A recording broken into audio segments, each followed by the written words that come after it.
When you're out on the streets, you're like fighting for your life. You're fighting for survival. You may be robbed, you may be beaten, you may be raped.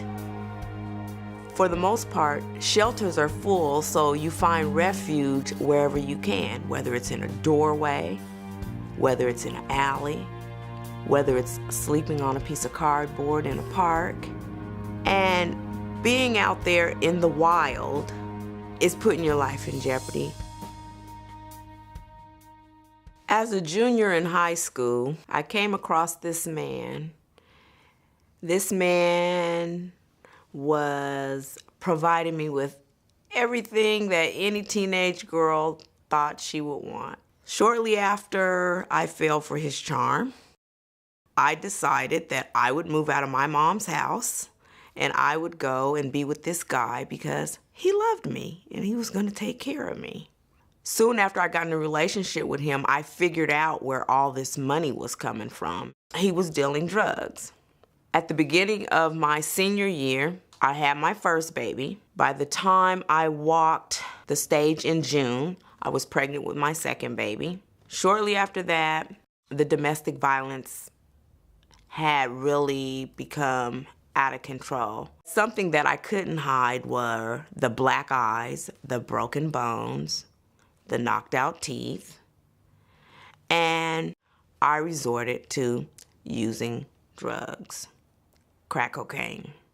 I gave my 3 daughters to some family members to take care of them because of my lifestyle, and I absolutely refused to take my daughters out on the streets with me while I was doing what I had to do to feed my addiction.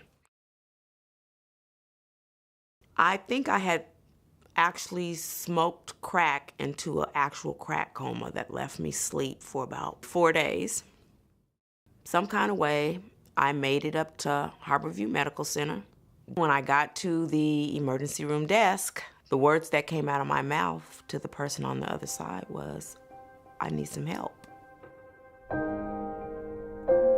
And that was basically the beginning of my journey. While I was there, I looked for women treatment facilities, and somebody threw out there for me, why not transitional housing? I had never in my life heard of transitional housing.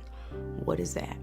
That's a place to go to start working on more goals that you have set for yourself. It's a time to get in touch with yourself. I stayed in transitional housing for 18 months. That 18 months I was there is the reason why I am where I'm at today. I start mending and building my relationship with my children, with my parents. I got back into church. I stayed active in my recovery. I went to meetings every day. During the course of my stay, I said, why don't I go to school and become a counselor so I can help other women? I started working in the president's office as a work-study student at Seattle Central. That's when I really got a sense of what it is I really wanted to do.